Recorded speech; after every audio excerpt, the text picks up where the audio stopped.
Drage gledalke in gledalci, vpliv, moč in denar, ki ga imajo vsi osumljeni, so nam v bistvu onemogočili raziskovanje, tako da smo že skoraj obupali nad primerom. Ampak potem se je zgodilo nekaj neverjetnega. Ja, ljudje so tako osebno vzeli ta napad na naš prečudovit planet, da so stopili skupaj in na lastno pest odkrili, kdo je umoril Zemljo. Jaz takšnega sodelovanja še v lifeu nisem videl. Prišli so do ugotovitve, da je podnebni zločin 2023 zagrešil gospod Zoran Janković.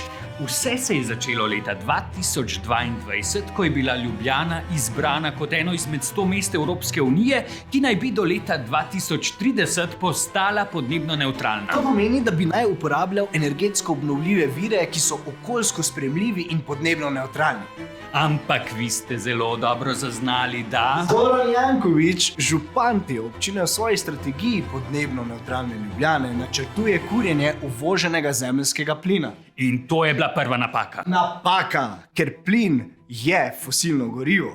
In vi zelo dobro veste, da Ljubljana ne bo podnebno nevtralna, dokler bo za vir ogrevanja uporabljala zemeljski plin. Ja, ker s kurjenjem zemeljskega plina pač nastajajo CO2 izpusti. In zdaj prihaja še druga napaka. Druga napaka, zaradi katere je obsojen naš zločinac, je pa greenwashing. Greenwashing je zelo popularna taktika v zadnjem času, ki se jo poslužujejo posamezniki na pozicijah moči ali pa kar cela podjetja. Gre pa preprosto za zavajanje ljudi.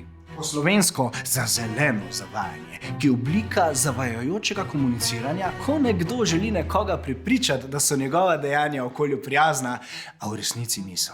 Skratka, župan Janković nas želi prepričati, da je kurjenje zemeljskega plina podnebno nevtralno, ampak v resnici ni. Ja, in glede na današnjo razsodbo, sva z detektivom Mlakarjem vesela, da ste vsi vi, prečudoviti ljudje, spregledali čez to manipulacijo, čez ta poskus greenwashinga in prišli resnici do dna. Tako, osumljenca sva zdaj soočila z dejstvi. Ja, v našem priporu je že približno 5 ur in jaz sem prepričan, da zelo obžaluje svoje dejanja in da bo v prihodnje deloval bolj okolju prijazno. Gospod Mlakar, detektiv Mlakar, čestitke. Dobro sva ga. Smo ga. Dobro smo ga.